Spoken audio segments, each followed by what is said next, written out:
프랑켄슈타인은 영화, 소설, 뮤지컬을 비롯한 수많은 미디어 매체에서 다뤄진 괴물의 이야기입니다. 사실 프랑켄슈타인은 괴물을 창조한 박사의 이름이고 괴물은 원작에서 그냥 크리처라고만 불립니다. 프랑켄슈타인의 기본 줄거리는 어느 작품이든 비슷합니다. 프랑켄슈타인 박사는 모종의 이유로 시체들이 이어붙인 크리처를 창조해내고 크리처는 자신의 존재에 대해 혼란스러워하며 살인 등의 범죄를 저지르다가 참회하고 떠나거나 사람들의 손에 죽습니다. 모든 프랑켄슈타인을 다룬 작품들은 1818년 영국의 메리 셸리가 쓴 동명의 소설 프랑켄슈타인을 원작으로 합니다. 이 소설은 최초의 SF로 분류되기도 하죠. 시체에 전기를 불어넣어 만들어진 크리처, 인간을 뛰어넘는 육체적 능력, 살인과 자신의 존재에 대한 고뇌, 크리처를 죽이려는 인간과의 싸움 등의 모든 요소가 이미 이 소설에 다 들어있었습니다. 이렇게 조금씩 변주되긴 하지만 신기하게도 크리처가 창조되는 장면만은 어느 작품에서든 똑같습니다. 시체를 이어붙인 흉측한 육체에 순간적으로 엄청난 전기를 불어넣으면 크리처는 생명을 얻게 되죠. 작품마다 생김새도 지능도 능력도 모두 다르지만 시체에 전기를 불어넣어 태어난다는 장면은 워낙 강렬하고 매력적인 장면이라 앞으로도 관련 작품에서는 빠질 일이 없어 보입니다.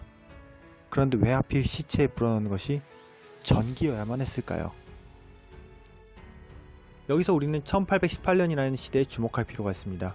18세기 말에 이탈리아 의사 갈바니는 개구리 시체에 전기를 흘려보내고 그러자 다리가 움직이는 현상을 발견하게 됩니다.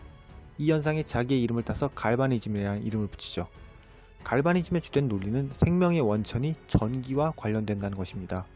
이 이야기를 감명 깊게 들은 메리 셸리는 전기를 흘려보내 크리처에게 생명을 불어넣는 기본적인 프랑켄슈타인의 이야기를 풀어내게 됩니다. 지금의 우리는 갈바니즘이 근섬유 수축에 의한 일시적인 움직임이라는 것을 알고 있습니다. 그것이 생명을 불어넣는 것이 아니라는 것도요.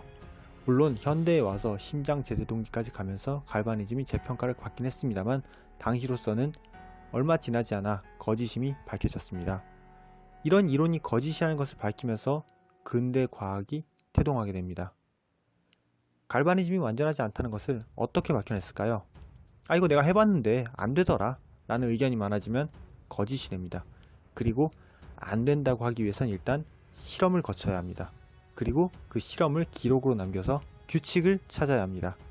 이 과정을 되짚으면 나타나는 것이 바로 실험을 통한 기록과 가설의 증명.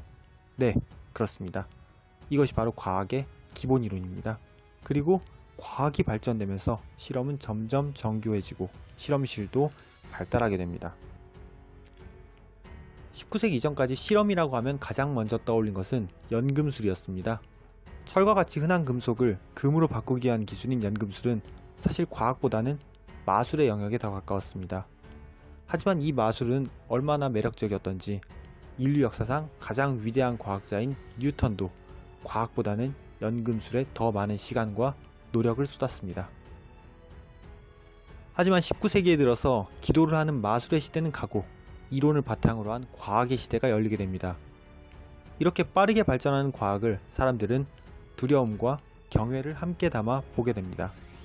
왜 빠르게 발전하는 과학에 두려움을 가졌을까요? 컴퓨터가 등장하자마자 사람들이 가졌던 생각을 떠올려 보시면 인공지능이 있습니다. 그리고 인공지능이 가져올 무서움을 같이 떠올리게 됐죠. 지금의 사람들이 터미네이터와 알파고에 대해 가지는 막연한 두려움을 생각하시면 이해가 빠르실 것 같습니다. 원작의 괴물은 2.5m의 키에 긴 흑발, 황한, 시체와 같은 피부를 가지며 본능적으로 거부감을 준다고 표현되어 있습니다. 인간과 비슷하지만 인간이 아닌 알 수 없는 존재, 프랑켄슈타인의 괴물은 이렇게 당시 사람들이 두려워하는 급격한 과학의 발전을 보여주는 존재였습니다. 그리고 그때부터 200년이 지났지만 끝없는 과학의 발전에 대한 경계는 지금 나오는 많은 작품들에 여전히 그대로 녹아 있습니다. 이 과학에 대한 두려움과 경외감은 아직 인간에게 그대로 남아 있으며 앞으로도 그럴 거라고 볼 수 있겠습니다. 이상으로 역사 읽어주는 남자였습니다.